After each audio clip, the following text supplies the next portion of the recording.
Naging bisita ang Black Rider star na si Monsor Del Rosario sa programang Fast Talk with Boy Abunda nitong Lunes, July 8, 2024. Doon ay napag-usapan ang naging pagsisimula niya sa showbiz mula sa pagiging isang national athlete. Sinabi ni Monsor sa panayam sa kanya ni Boy Abunda na sadyang malakas ang dating ng mga atleta dahil sa confidence nila, lalo na kapag champion, star, o good-looking ang mga ito. Pero nilinaw niya na lumalabas ang confidence ng mga atleta dahil sa mga taon ng training at accomplishments nila. Anya, there's an X factor especially if you're a champion and if you're a star, I mean if you are good-looking.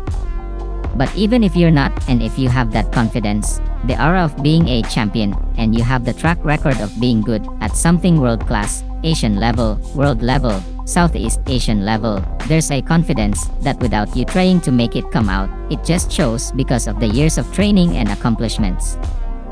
Dagdag pa niya, kung magtagumpay ang isang artista sa isang film industry, kumikita ang mga pelikula niya, nagiging box office hit ang mga pelikula niya, at alam niya na tanggap at gusto siya ng mga tao. Anya, as an actor, it is the same thing. If you succeed in the film industry, your movies make money, they become a box office hit, and there's some kind of air that you know you are accepted and liked. Kasunod nito ay tinanong siya ni Boy Abunda kung gaano siya kalapitin ng mga babae noon. Ayon sa aktor, kung i-rate niya from 1 to 10, siguro mga 8 dahil may height siya, fit siya, fighter pa siya, tapos celebrity pa siya. Pero nang tanungin siya kung humihindi rin siya noon, sagot ng aktor, oo naman. Siyempre, hindi naman lahat ng nakakausap mo i-type mo.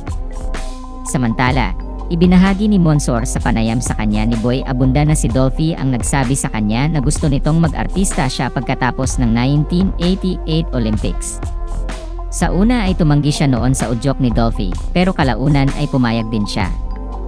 Inilahad ng aktor na pinasok siya ni Dolphy sa ginagawa nitong pelikula noon na pinamagatang Enteng the Dragon na spoof ng pelikula ni Bruce Lee na Enter the Dragon.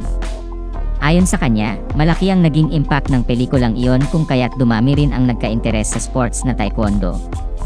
Anya, after ng 1988 Olympics, kinuha ako ni Tito Dolphy.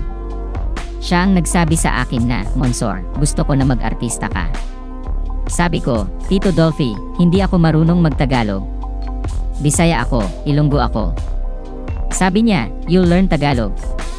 Sabi ko, I don't know how to act. You take an acting workshop.